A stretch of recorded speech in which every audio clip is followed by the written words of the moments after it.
Bonjour à tous et bienvenue sur Crypto Signal. Aujourd'hui on va faire surtout de la price action, c'est-à-dire vraiment étude de la chart. Je rentre de déplacement, donc du coup j'ai pas eu le temps de vraiment préparer un sujet ou regarder les news, etc. Mais c'est pas grave, on va faire une vidéo vraiment purement price action. Ça va être sympa. On est là sur le BTC face au dollar comme d'habitude. J'en profite pour vous dire de vous abonner, éventuellement nous rejoindre sur le Discord. Et si le cœur vous en dit, mettre un like, un commentaire d'encouragement, ce genre de choses. Bitcoin contre dollar en daily, on est autour des 34 417. À ce stade, on peut dire que on commence à s'installer un petit peu dans la zone des 30 000. Pour le moment, vous le voyez, moi j'avais cette grosse résistance à 20 200. On semble vraiment l'avoir dépassée et ne pas vouloir la réattaquer pour le moment en tout cas. Donc à voir si ce n'est que partie remise ou si tout ça va se faire. On a une structure en 4 heures qui est toujours haussière à ce stade. Voilà, plutôt inspiré ici sur la structure pour du long, éventuellement, pour revenir prendre éventuellement ce niveau des 31 000. Vous voyez qu'on a touché une target ici, un ancien biseau qu'on avait mis en avant il y a de ça assez longtemps sur la chaîne. Je pense que c'était il y a vraiment plusieurs mois. Alors la question ici, c'est est-ce que on fait quelque chose, une structure de retournement, est-ce qu'on revient attaquer ici ce point pivot là, ou alors est-ce qu'on arrive à s'installer au-dessus? Sincèrement, pour moi, on a une nouvelle fois ici recréé un endroit où on a potentiellement de la liquidité. Malheureusement, ils n'ont pas encore rétabli mon accès à iBlock, donc on pourra voir ça que sur Coinalyze, mais c'est pas grave. Toujours dans l'optique vraiment d'avoir éventuellement cette trend d'accumulation ici éventuellement, je mettrai bien ici une petite trend en 4 heures qui ne doit pas être perdue, c'est-à-dire que à ce stade, voilà, on doit pouvoir réenclencher des plus bas qui sont de plus en plus hauts. Ce qu'on peut voir éventuellement, c'est également que en 30 minutes, on galère un petit peu ici dans la zone là à essayer de repasser les 30 597. On n'est pas encore sur des signes de retournement majeurs en 30 minutes, mais voilà, pour moi on reste haussier à ce stade, pas vraiment de signes dans la structure qui peuvent nous dire que on est nécessairement en train de se retourner, si ce n'est qu'on repousse à chaque fois à peu près sur les 30 447. Vous voyez que la structure ici en 5 minutes elle reste quand même latéralisation / haussière.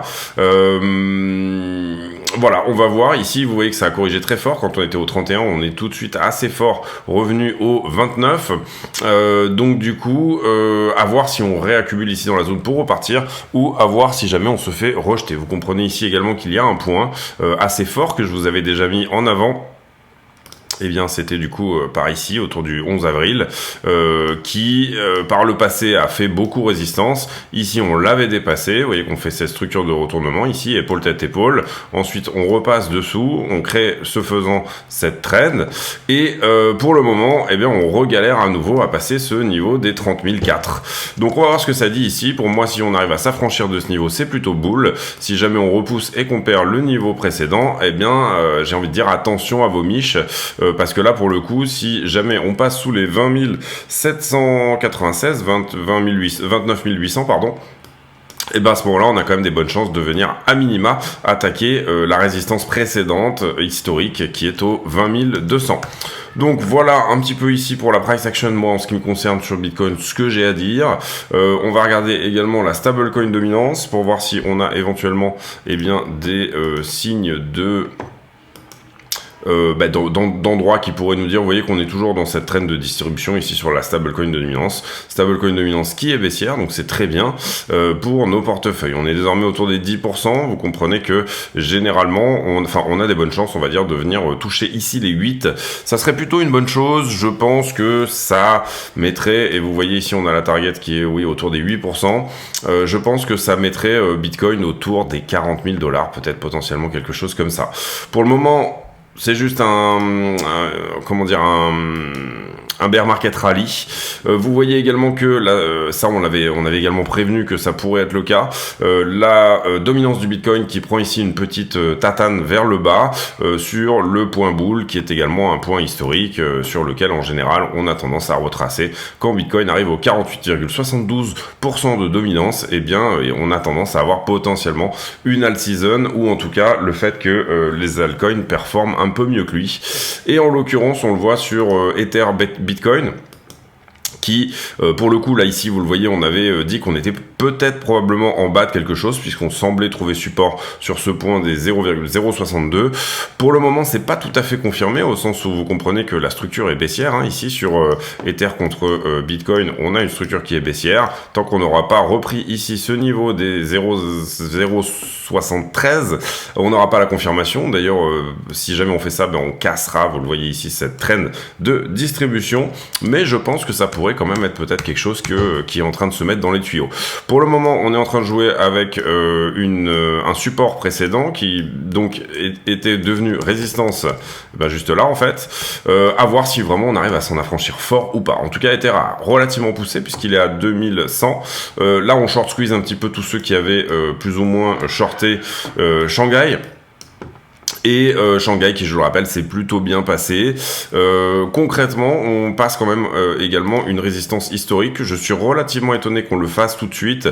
Donc est-ce qu'on est juste sur un fake out ici dans la zone pour éventuellement réintégrer dessous, ou alors est-ce qu'on va s'affranchir vraiment des 2000$? Très bonne question. En tout cas, nous, on avait une target assez long terme sur Ether autour des 2000$. Ça peut pousser bien sûr jusqu'à 2004, mais en tout cas, sur, on va dire, ceux qui étaient dans un grand swing sur Ethereum, grand swing qu'on avait commencé à mettre en avant sur le W, voilà, juste ici, donc autour des 1345$, il est temps de prendre une partie des profits, bien évidemment, puisque le but était d'attaquer les 2000$, le point qui était ici.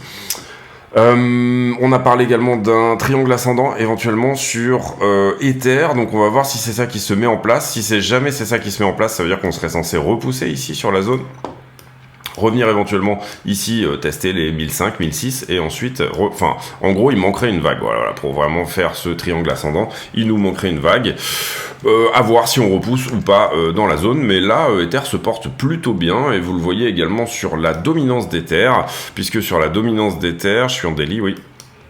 Sur la dominance d'Ether, on revient jouer avec la résistance historique des 20,47. Vous voyez que c'est un point qui nous a relativement souvent repoussé par le passé, donc à part ce fake out ici, là, qui était vraiment un attrape-couillon, mais d'une certaine manière, en général, on repousse à ces niveaux-là. Donc attention également sur Ethereum, si jamais on repousse une nouvelle fois.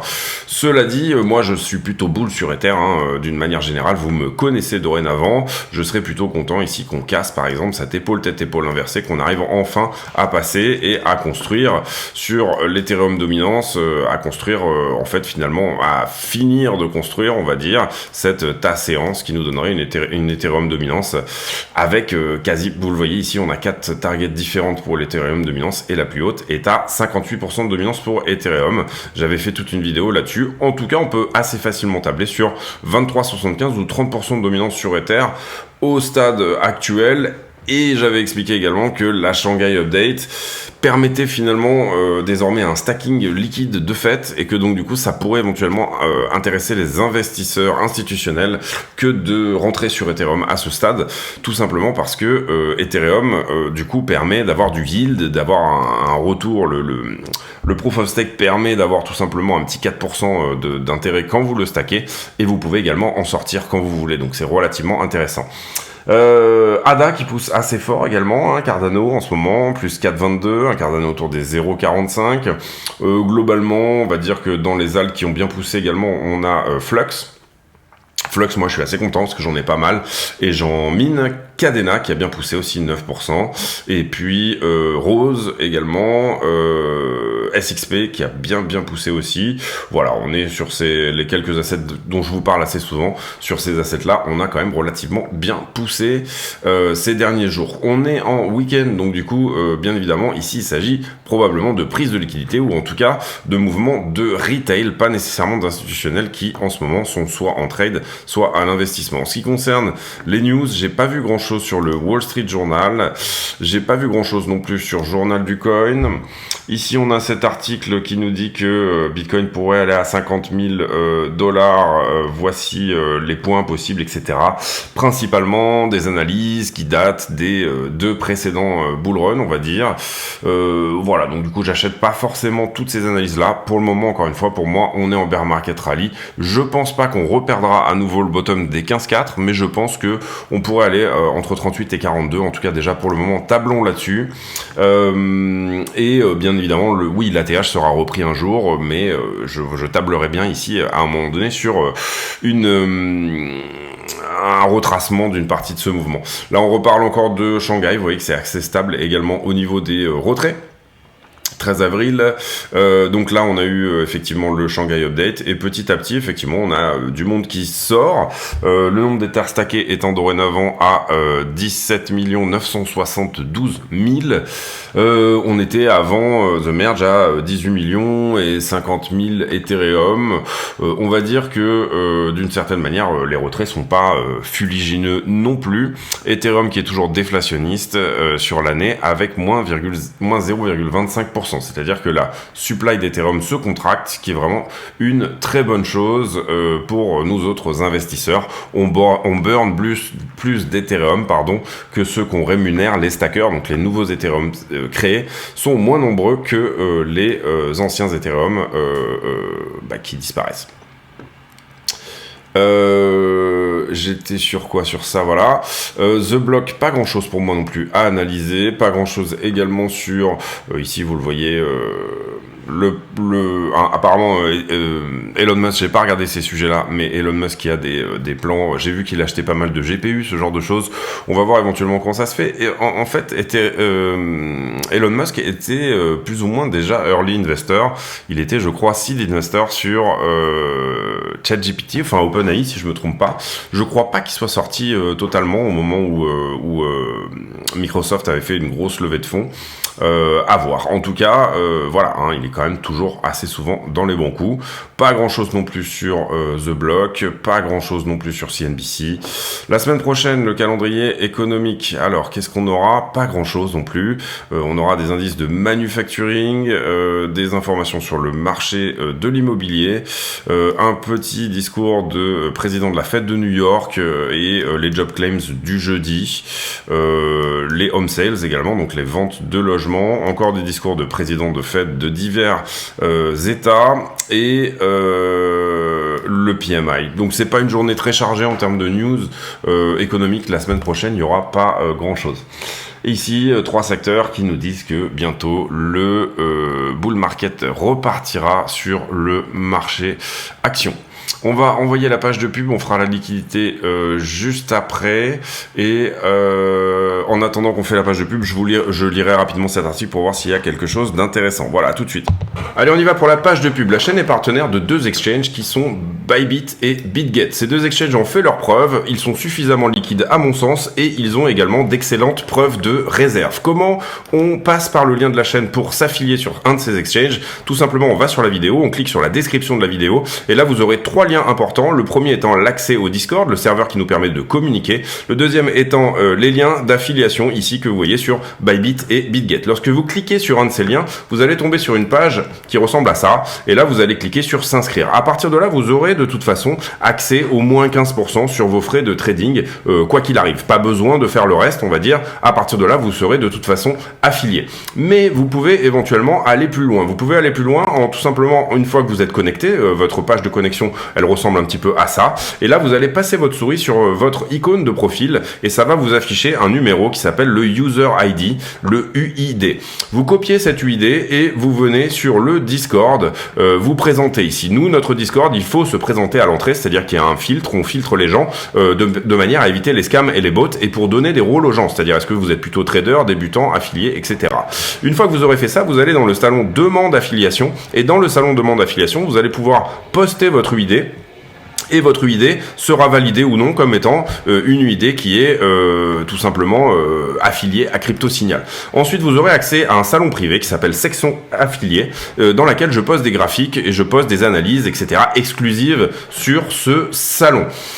Il y a aussi une possibilité de participer à un tirage au sort. Pour participer à ce tirage au sort, il faudra également déposer 100 USDT, en plus de s'inscrire et de faire toutes ces démarches-là, déposer 100 USDT sur un de ces 2 exchanges. À partir de là, l'exchange me le dira et ils me diront que vous avez, entre guillemets, le statut de super affilié. Le statut de super affilié, vous n'êtes pas obligé de trader ces 100 USDT d'ailleurs, ils peuvent très bien juste rester sur la plateforme quelques temps, le temps que vous soyez validé, et puis une fois que vous êtes validé, vous pouvez les enlever, vous en faites ce que vous voulez, mais ça vous permettra de participer à un tirage au sort tous les 20 affiliés de 200 USDT. Donc le premier tirage au sort, il sera sur 20 affiliés, le deuxième sera sur 40, une chance sur 40 de gagner 200 USDT, le troisième sera sur 60, une chance sur 60, etc. Donc voilà, écoutez, si ça vous intéresse, n'hésitez pas à passer par ces liens, et puis on revient à la vidéo. Merci de votre attention. Je regardais en même temps, puisqu'on a eu quelques earnings hier, on a eu JP Morgan qui a publié, ils ont fait 4,21 milliards au lieu de 3,41, donc c'est plutôt bon pour le secteur bancaire.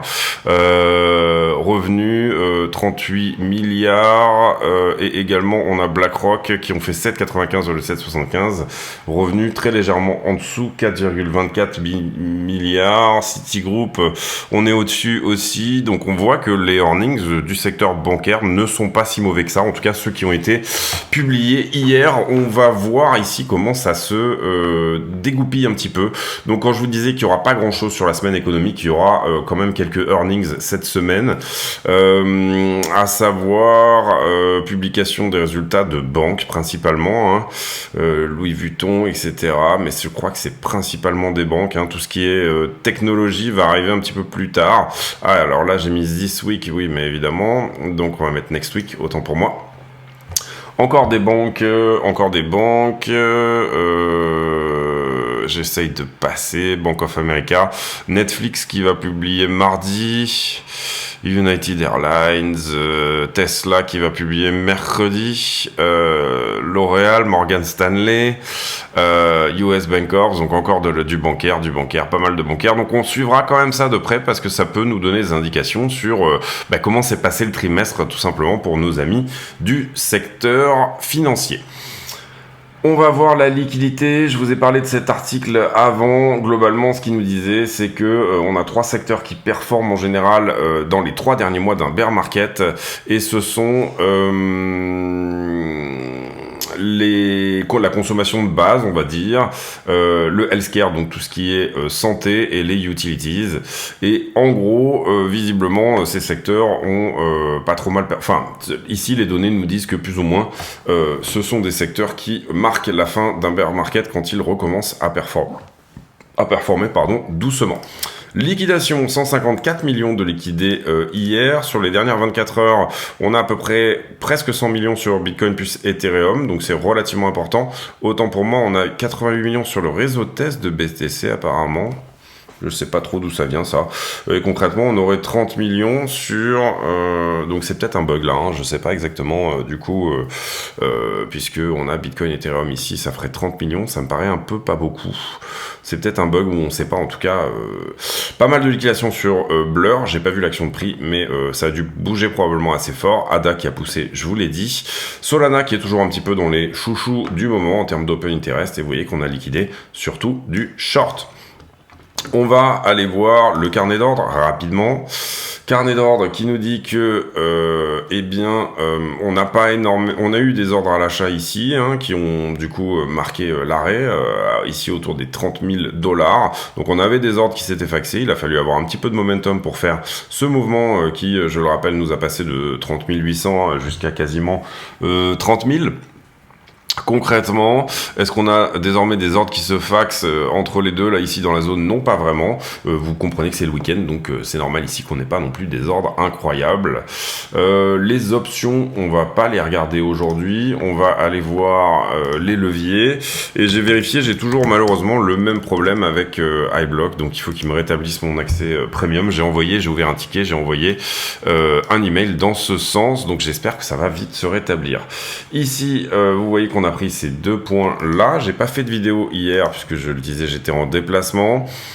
Concrètement, on a quand même une poussée du funding avec le prix ici. Ce qu'on peut voir éventuellement, c'est une petite anomalie ici. Donc le prix a continué à pousser. Petite anomalie là également. Ici, on a un funding qui descend assez fortement. Sauf que là, vous le voyez, on a cette anomalie de funding également, puisque d'une certaine manière, le prix remonte, mais le funding continue à descendre. Donc ça veut dire que on a des shorters ici sur la zone. Donc on peut estimer que le point haut, qui est celui-ci, le top, on va dire local, a été shorté. shorté. Et ensuite, on a été assez fortement longué, puisque vous voyez là, ici, le prix a latéralisé, mais on a eu quand même du long en force, puisque le funding est remonté. Donc, on a eu du short ici en haut, on a eu du long ici en bas, c'est-à-dire 30 600 et 30 252. À vous dire dans quel sens on va. Personnellement, je regarderai bien les spreads. On voit que les spreads sont quand même à l'augmentation. Donc, ça sous-entend que ce week-end, il y a quand même un petit peu de demande au spot.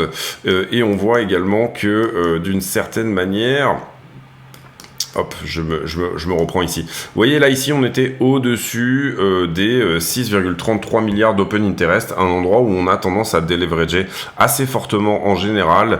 Et en fait, on est venu chercher beaucoup d'open interest du côté des shorts. Donc là, on a pris une poche de short qui nous a permis effectivement de corriger un petit peu ce nombre de contrats en circulation. Donc ça veut dire que d'une certaine manière, ce mouvement vers le haut ici, notamment à partir de là, au moment où on passe ici cette résistance des 30 500, on a visiblement clôturé beaucoup de contrats, donc clôturé pas mal de monde. Vous voyez que qu'est-ce qu'on clôture? On clôture du short. Donc ça veut dire que là, il y a eu short squeeze. Ce short squeeze nous a permis de déleverager un petit peu. Est-ce que désormais on va continuer vers le haut pour faire ce deleveraging qu'on attend, ou est-ce qu'on va continuer vers le bas? Personnellement, je m'attendrais plutôt quand même à un moment donné à un mouvement baissier assez conséquent pour deleverager, mais ça dépendra du sentiment du moment. Pour le moment, vous voyez que la majorité du marché est quand même plutôt longue, mais c'est pas des zones qui sont incroyables. On n'est même pas au 0,01 de funding positif, et vous voyez dès qu'on a un petit mouvement, un petit peu, on revient assez vite à l'équilibrium. Donc on est sur un funding qui est somme toute assez neutre, c'est-à-dire que on est en train d'accumuler de la liquidité à la fois en dessous et au-dessus. Cela dit, je pense qu'on accumule quand même un peu plus en dessous, donc peut-être qu'un petit retracement ici est potentiellement à prévoir. On va aller voir sur Ethereum USDT. Et personnellement, vous voyez, je prévois un retracement depuis quand même pas mal de temps, et c'est pas vraiment quelque chose qui a entre guillemets fonctionné. Et là, pareil sur Ethereum, personnellement, je suis pas dans ce trade, tout simplement parce que je pensais qu'on allait plutôt repousser ici sur la zone des 2000. J'ai pas nécessairement pris un short non plus, puisque je suis long Bitcoin moi en ce moment, mais voilà, je m'attendais pas forcément ici à ce que Ethereum prenne $100. Je m'attendais plutôt à ce qu'on vienne éventuellement attaquer cette zone. Je pense que c'est quelque chose qui va se faire. Maintenant, en ce moment, la crypto a pas mal le vent en poupe. Ici, on avait mis ce niveau de short sur Ethereum. Vous voyez qu'on avait une anomalie là, c'est-à-dire que le prix a monté, mais le funding est descendu. Donc, on avait du short. Il y a eu du short qui s'est accumulé ici sur toute cette zone. C'est quelque chose qu'on n'avait pas forcément ici eu le temps de voir. Donc là, on aurait mis un point de short qui aurait lui-même été pris. On avait un ancien point de short également que je viens de vous enlever à l'instant. Donc du coup on a fait ce mouvement, on a liquidé tous ces shorts là. Ici j'ai descente du prix avec descente de l'open interest, donc c'est plutôt pas mal. Ici j'ai une divergence entre ce que me dit le prix et ce que me dit le funding, donc ça veut dire que j'ai du short ici qui est potentiellement en haut de tout ça, et ensuite on reprend une forme de normalité, peut-être très légèrement longuée sur ce point là. On va le rajouter également, donc 2071 et 2120 pour le haut, et puis ensuite on va considérer que tout ça est à peu près normal. Donc même chose sur Ethereum, on accumule à la fois du long et à la fois du short. J'espère sincèrement rapidement retrouver mon abonnement iBlock, puisque du coup c'est vrai que ça manque un petit peu pour vraiment donner un sens ici à un petit peu toute cette vision des choses. J'aime pas trop Kingfisher moi, donc je vais pas aller vous ouvrir une page Kingfisher pour essayer de voir où est la liquidité. Je suis pas extrêmement fan de Kingfisher, donc du coup voilà, on va attendre que ça se rétablisse potentiellement dans le bon sens. On va ici aller voir le prix et désormais faire une conclusion sur une time frame potentiellement un peu plus petite. Alors moi personnellement je suis actuellement en long sur Bitcoin. Je vois quand même ici nécessairement que on n'arrive pas à éclater nécessairement les niveaux qu'on voudrait, enfin on n'arrive pas à prendre d'ailleurs ce plus haut, tout simplement des 31 000 ici. J'ai pris un TP partiel moi là-dessus sur mon long. À la reprise de ce plus haut là, je crois, si je me trompe pas, 3595 ou peut-être, oui c'est ça, à la reprise de celui-ci. J'ai pris un TP partiel, du coup je laisse courir un peu à ce stade. Je vais peut-être ici commencer à suivre un peu cette trend. En tout cas, si on repousse ici sur le point que je vous ai montré tout à l'heure au 30 500, c'est pas génial. c'est pas génial. Si jamais on arrive à redépasser, vous voyez qu'en ce moment on est dans une phase de latéralisation, si jamais on arrive à redépasser par contre ce point-là, bah, ça nous dit oui ok c'est bon, on continue, la 4 heures elle est haussière, etc. Si on montre le Lux Algo, vous voyez que la 15 minutes a changé de caractère et la 1 heure a changé de caractère. Ça veut dire que si on regarde la 1 heure,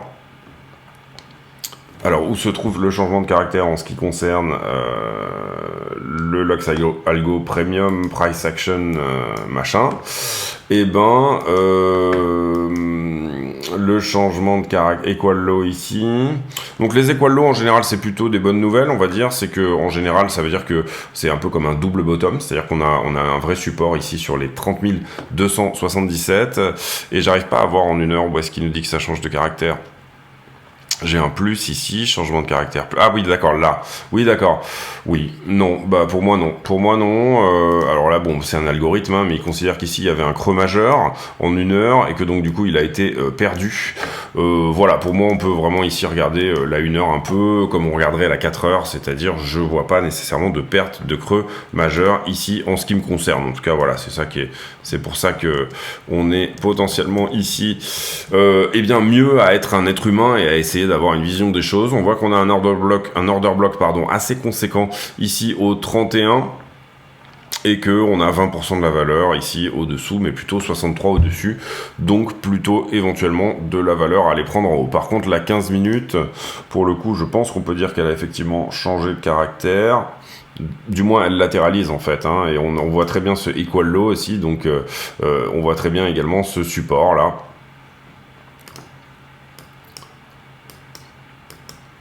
Et le changement de caractère qu'il nous dit là, c'est qu'en fait sur la 15 minutes, vous voyez qu'on était ici dans une structure qui était haussière. D'accord. Et effectivement, au moment où on perd ici le bas précédent, là, au moment où on réintègre un peu ça et où on fait vraiment une espèce de latéralisation, on a effectivement une 15 minutes qui, désormais, est passée très légèrement baissière. Bon, pour le moment, ça latéralise. Attention, toutefois, à ce que ça soit pas les prémices d'un rejet plus important. Ce qui voudrait dire, du coup, eh ben, un changement de direction préférentielle, plutôt pour du short, puisqu'on sait qu'effectivement, il y a quand même pas mal de valeurs en dessous et qu'on est le week-end, donc typiquement un dimanche ça pourrait effectivement venir corriger. Si jamais on perd la trend d'accumulation, c'est-à-dire que cette correction éventuellement attendue, eh ben, elle nous renvoie tout simplement sur cette trend là, ce qui est tout à fait une possibilité, c'est-à-dire à peu près à 30 000, eh ben, pas de panique hein, dans ce trade ici, ça veut dire tout simplement on regarde juste du bruit, mais que le vrai niveau à ne pas perdre, il est tout simplement effectivement ici, c'est-à-dire à peu près 30 000 $. Tant qu'on tient les 30 000 $, on va dire que la 4 heures d'une certaine manière reste plutôt haussière. Voilà pour le point de vue plutôt scalp. Est-ce qu'on se ferait pas un petit coup de market cap total? Ça fait un petit moment qu'on n'est pas allé la voir. On va se mettre en daily. Alors, market cap total qui vient jouer avec son premier arrêt, c'est-à-dire les 0,382 du mouvement précédent. Qu'est-ce que ça veut dire? Ça veut dire que si on arrive à dépasser plus ou moins ce point-là, on remet en cause le caractère baissier de la structure, entre guillemets, en monthly. D'une certaine manière, quand vous touchez un premier arrêt et que vous continuez à descendre, ça voudrait dire, bien entendu, vous le comprenez ici, perdre les 15 000 $ sur le BTC, et bien à ce moment-là, ça vous dit tout simplement que, effectivement, on est toujours en tendance baissière, qu'il n'y a rien qui change, etc. Ou du moins, on pourrait, en tout cas, réfléchir éventuellement à un range, là. C'est-à-dire retour à 18 000 par exemple pour Bitcoin, et puis en fait on reste un petit peu là-dedans pendant un certain temps. Bon, là le marché en ce moment est en train de pricer le fait que tout simplement la Fed va peut-être faire son pivot, donc il y aura peut-être un retour de liquidité assez puissant sur le marché. Réintégrer, ça voudrait dire quoi? Potentiellement revenir tester peut-être la borne basse ici du BISO, quelque part vers les 866 trillions, donc un moins 30% sur la crypto. Ça nous donnerait quoi? Ça nous donnerait à peu près 20 000 sur BTC, entre 18,5 et 20 000. Je suis pas tout à fait sûr que on soit rejeté par ce premier arrêt. En tout cas, méfiance sur la zone et on reste ici attentif.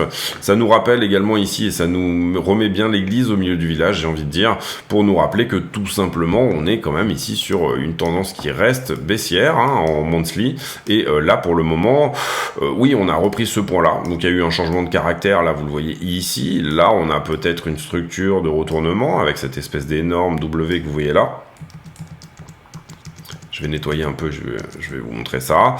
Donc ici, on a un espèce d'énorme W qui vient de casser, hein, puisqu'on a effectivement repassé, on est repassé par-dessus les 1,17 trillions. Mais, et on avait bien sûr cette structure de retournement weekly ici qui était le W qui était tout en bas, hein, que nous on a joué à fond. Donc voilà, ici bien quand même faire attention sur la zone, ça nous rappelle que il faut quand même ici garder en tête que potentiellement on n'est pas en tendance haussière. De toute façon, on n'est pas en tendance haussière tant qu'on n'a pas réellement atteint plus ou moins des zones qui seraient plutôt autour des 2 trillions par exemple sur la market cap. Voilà, essayer d'aller jouer dans ces zones-là, c'est-à-dire le 0,618. Si on arrive à passer par-dessus le 0,618, c'est plutôt vraiment une bonne chose. Pour le moment, en tout cas, on est encore dans la zone discount, c'est-à-dire au-delà des 50% de la hausse précédente. Donc ce mouvement n'a pas corrigé la moitié de ce qu'il était venu prendre vers le bas en fait, hein. Bon, on a finalement un peu la même structure que Bitcoin, c'est-à-dire potentiellement une épaule tête épaule inversée qui est ici, qui a cassé avec son retest, target pour cette ETE ou en tout cas à minima pour ce grand W là, target autour des 1,83 trillions. Personnellement, pour le moment, moi, je m'arrêterai là, c'est-à-dire se dire, bon, on est peut-être sur un mouvement qui pourrait nous donner un retour, donc 1,83 trillions, ça fait un tiers de plus, on va dire, puisque vous voyez qu'on est à 23 là, un tiers de plus, ça nous donnerait sur BTC à dominance égale, eh bien, quelque chose comme 45 000 $, puisqu'on est à peu près à 30 000 pour le moment, voilà, 30% de plus, plus 15, 45 000 $.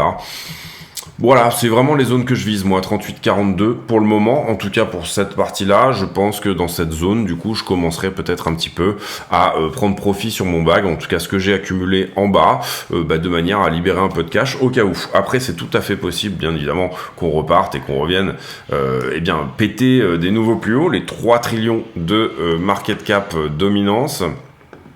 Autant pour moi. Vous le voyez ici, bah tiens, puisqu'on est dessus, on est à 28 sur le CBBI. Le CBBI étant un agrégateur de tout plein d'indicateurs qui sont le MVRV Z-Score, la Trololo, le PL multiple, le Rodel ratio, RUPL, NUPL, etc. Donc on prend vraiment ici un maximum d'indicateurs et comprenez bien que quand on était à 15 000, le 14 novembre, quand on était à peu près à 15 400 $, il nous donnait un indice de 2 et qu'en général ça a été en tout cas un très bon indicateur de bottom. Ici vous le voyez, 16 décembre 2018 il nous avait marqué un bottom et également 2 au 21 janvier 2015 et si vous regardez vous êtes typiquement pile poil sur les plus bas de marché. Je sais pas combien on est du halving encore, il me semble qu'on est pas loin d'un an juste avant, hein. Je pense d'ailleurs même qu'on a on va regarder ça, je mets en pause une petite seconde. Alors donc on serait vraisemblablement, on n'a pas encore dépassé la barre des 1 an, on serait à 1 an, 5 jours, 8 heures, 45 minutes et 50 secondes du prochain halving, donc le prochain halving qui serait prévu pour le samedi 20 avril 2024. On surveille ça de près en tout cas, premier arrêt ou pas, en général, 1 an avant le halving, on commence peut-être à avoir des signes de retour. Personnellement, je pense qu'on est dans un scénario type 2019. Pour le moment, qu'est-ce que ça veut dire un scénario type 2019 ? Eh ben, c'est tout simplement qu'on est plus ou moins en train de dessiner ça. D'accord, retracement effectivement dans la zone de rechargement précédente. Alors je sais pas si là on est pile poil. Là on regarde la market cap totale, mais c'est pas grave. On va faire l'analyse là-dessus plus que sur BTC.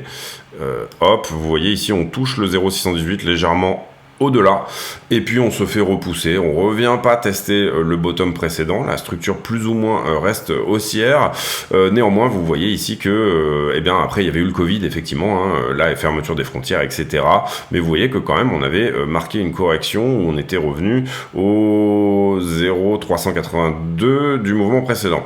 Qu'est-ce que ça voudrait dire potentiellement ? Allez, allons à fond dans ce scénario-là, eh bien, aller à fond dans ce scénario-là, ça veut dire rejouer légèrement au-dessus des 0,618 là du mouvement précédent, hein. Vous voyez que ici ce que j'analyse c'est toute la descente.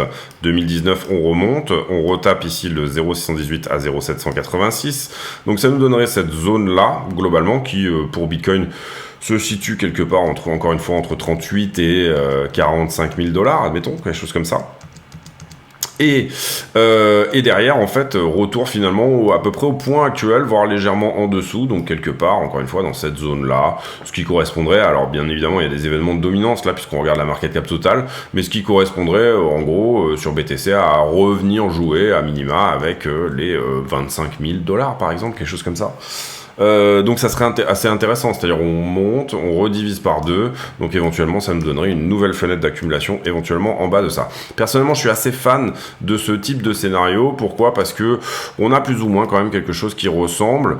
Vous comprenez qu'ici on n'était pas du tout dans le Covid encore, hein. Le Covid on a vraiment eu vent quasiment en décembre, hein, il me semble 2019. Donc là c'est la fermeture en gros des frontières américaines qui fait cracher un peu tout le monde. Eh bien vous comprenez ici que voilà, ce mouvement était correctif et c'était plutôt naturel. En fait, on venait chercher une partie de la liquidité et puis là, on est venu chercher beaucoup plus bas, tout simplement à cause d'un événement exogène, un signe noir, à savoir le Covid. Bref, je clôture la vidéo là-dessus. Je voulais faire une vidéo courte, mais encore une fois, j'ai pas mal discuté sur la fin, donc du coup, on se retrouve à 35 minutes de vidéo. C'est pas grave, c'est comme ça, c'est la vie. On reparlera demain éventuellement de toutes ces choses-là. J'ai pour habitude en fin de vidéo de poser une question à la con, c'est-à-dire une question qui n'a rien à voir avec le prix du Bitcoin, mais qui nous permet de converser de choses et d'autres. Et en l'occurrence, ici, la question du jour, elle sera sur est-ce que vous utilisez l'intelligence artificielle déjà plus ou moins de manière, on va dire, hebdomadaire, pas forcément quotidienne, mais est-ce que vous êtes déjà, est-ce que vous utilisez ce type d'outil déjà, bon, à savoir en l'occurrence celui qui est accessible pour nous, c'est plus ou moins ChatGPT. Est-ce que vous êtes déjà dans l'utilisation de ce type d'outil? Ça sera ma question du jour. Répondez en commentaire et puis on se retrouve demain pour une nouvelle vidéo sur le Bitcoin qui, je pense, du coup, alors demain non, demain j'ai une journée super chargée encore, ce sera pas un sujet, je pense que ça sera un petit peu le même type de vidéo qu'aujourd'hui, mais probablement après-demain, vidéo sur l'AI que je suis en train de préparer. Ça va être un assez gros morceau, mais ça va être plutôt sympa de le traiter parce que c'est un sujet qui m'intéresse vachement. Je vous laisse là-dessus, on se retrouve demain. D'ici là, portez-vous bien, ciao à tous et merci.